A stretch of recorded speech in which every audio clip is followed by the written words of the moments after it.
Morisawa Type Foundry in Japan. So I have been working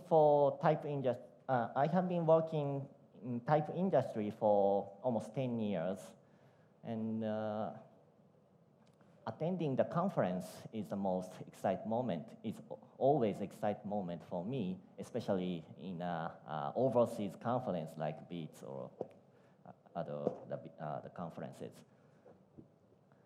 And because it stimulates my interest to the typography, and also it's broadened my point of view, even if I couldn't understand in the detailed part of the native or local part, but it's always makes me fun.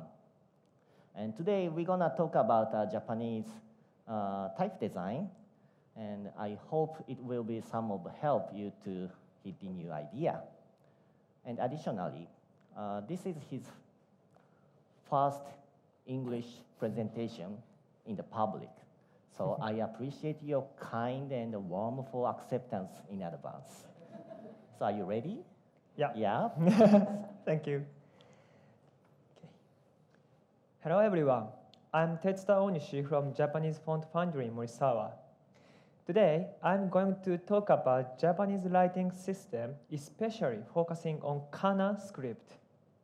In this talk, I will present some images on slides, and I hope this talk gives you a better understanding of Japanese letters. First of all, what is the idea about Japan? I guess many of you think of samurai, Mount Fuji, shrines, ninja, or manga. However, what about the Japanese letters? I think it is harder for you to describe the writing system. Some of you may think of Chinese characters, but we have more script called Kana other than Kanji. Kana was originally designed in Japan, which is based on Kanji, and it has a history of more than 1,000 years. Here, I would like to introduce how our Japanese designers create the letters. Today, we use Kanji and Kana to write Japanese. Kana has two types of scripts, which are Hiragana and Katakana. Both scripts are simplified from Kanji and have unique letter forms. So, Kana is a unique character. It represents one sound in each character. The number of sounds Kana represents about 50 sounds, and both Hiragana and Katakana share the same pronunciation for each letter. For example, the Hiragana and Katakana in the blue represent the vowel and syllable. They all use the same vowel sound a, but different consonants. The pronunciation would go like a, ka, sa, ta, na, from the top to left to bottom. This writing system is very unique from other writing systems in the world. Here is the image of the Japanese magazine that is actually sold in Japan. Can you guess what types of magazine it is? This is beautiful.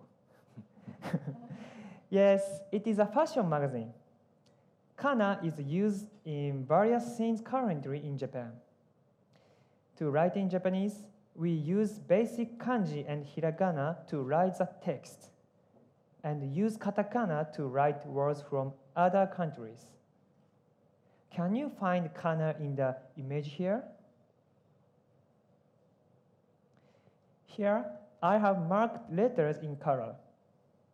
The red is kanji, blue is hiragana, and green is katakana.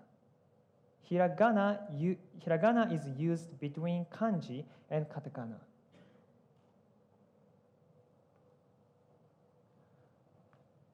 So now let me talk about how the kana was born. Hiragana and Katakana, the two scripts for Kana, are derived from the same kanji or Chinese characters, but the characteristics are different because each script has a different history. Also, Hiragana and Katakana are categorized as the same kana. Hiragana is soft and has a more feminine feel. In contrast, Katakana is more angular and has more masculine, male feel. Hiragana was established by simplifying kanji in cursive style in almost 1,000 years ago. The cursive style kanji is called Sousho, was born in China. The style that has brushstroke form is cursive. It is known as more decorative letters among all the kanji style. In the old time, hiragana was for women. It relates to the history of Japan, where many of the upper class women didn't know kanji and mostly used hiragana. And later, hiragana suited to used by men in the upper class to read haiku, for example, Japanese poems. Then it later spread for general use. Here is the image of how the hiragana was transformed from kanji. The two characters in the right means mountain, yama, and the left side is umi, that means ocean. The image here is hiragana written 400 years ago. Please take a look at the picture here. There are two letters that have the origin of the hiraganas in the right part. Can you see which hiragana is derived from which?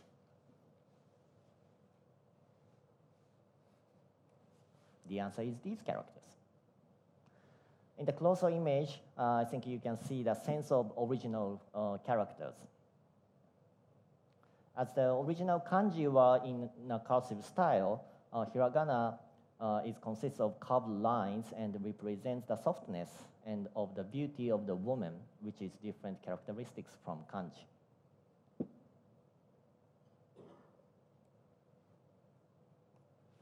Next, katakana.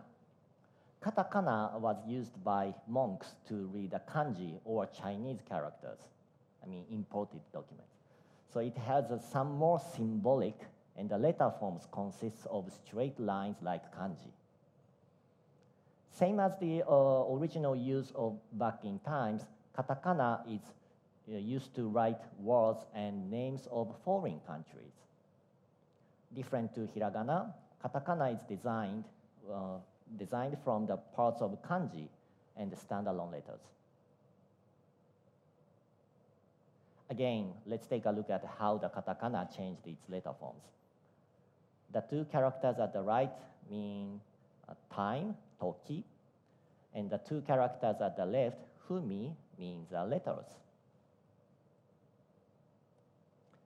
Can you tell which characters are the origin of them? It's too small. This may be more difficult as it has more characters. Well, the answer is here. Compared with hiragana, katakana has more simplified letter forms and has less contrast in shape. It has fewer curves like hiragana and often written with less contrast.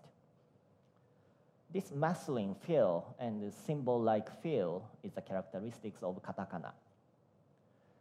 These are the background of hiragana and katakana. After kanji was, the Chinese character was brought from China, kanji was transformed to hiragana and katakana. So you can write Japanese if you are able to use these three scripts.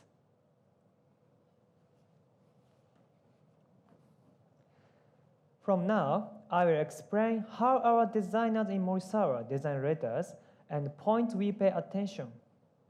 First, we see the constructions of each letter like the human body and call it skeleton. and see each part of the letters as elements. The skeleton is a basic structure of the letters and how they are written. The elements are like adding claws to the skeleton. Each typefaces has different elements, and the style of the elements decides the impression of typefaces. This image here shows how it all works. The left one is the skeleton of the letter and shows how it has been written. The right one is the same skeleton with elements.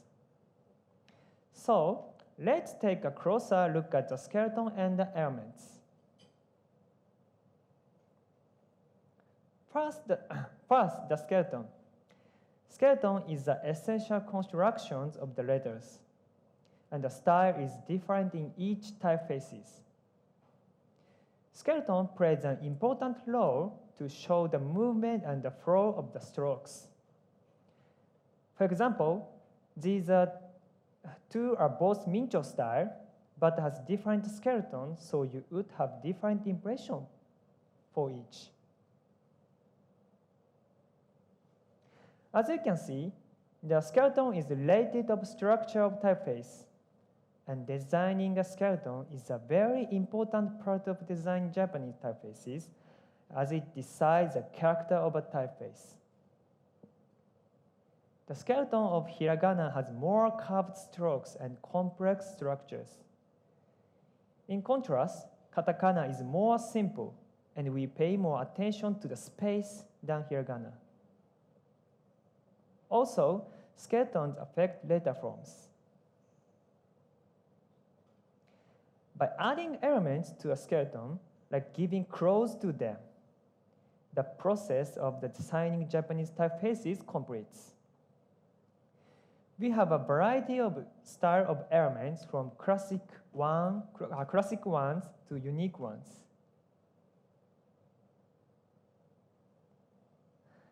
Skeleton itself gives the character of a typeface, but by adding elements, it will establish the character of a typeface even more.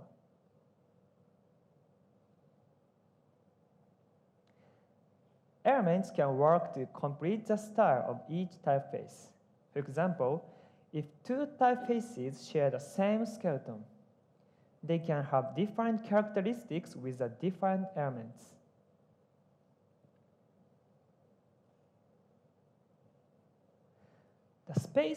The spaces are created by skeleton and elements are called futokoro. It is the same as the counter space of Latin typefaces. It is an important part of Japanese typeface design like other languages. The consistency of futokoro design gives a unified feeling to a typeface. Here, you can see variations of futokoro. Futokoro that is created by skeletons and elements can also define the character of a typeface. Skeleton, elements, and futokoro are the points that we give attention to when we design types.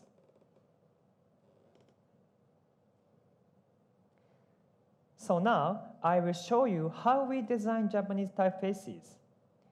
This time, I am showing the process in the popular Mincho style. The first step and also the main step of a design is drawing the skeleton. Then draw rough sketches based on the skeleton.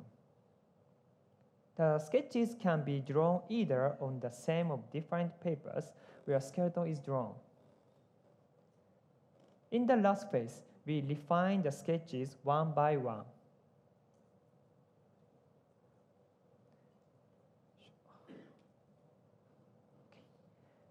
First, we draw skeleton by hand with imaging the overall design of the typeface. To clarify and simplify the terminals, we put marks at the terminals.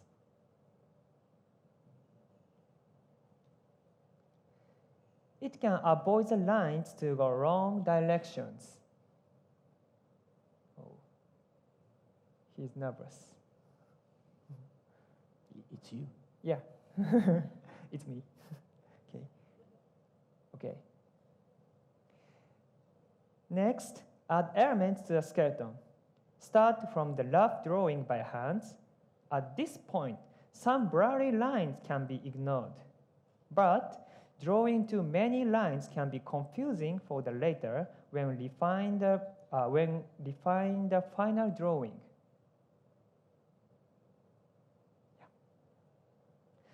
After finishing the rough drawing, place another graphic paper on the top of the sketch and refine the line with rulers. We use various tools such as French curves, etc. Hiragana has many complex curves, so we need to use many sizes of French curves and rulers. Yeah, too difficult writing Hiragana.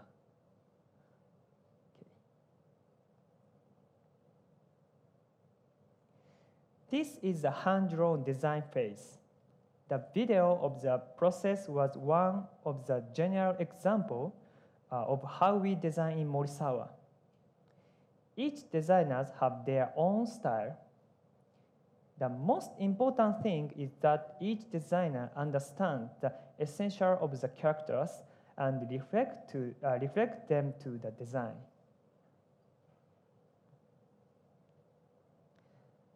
The most important part of designing Kana is to bring consistency in the shapes of the characters. Here are two hiragana characters, ha and ho, that share similar letter forms. They both look like the same shapes in the red circle here. But these two characters have different kanji for their origins, so they have a slight difference. Here, you can see the difference between this overlapping image. The red one is ha and blue one is ho. However, having these parts of the letters in the same design can be a technique to keep consistency for the overall design.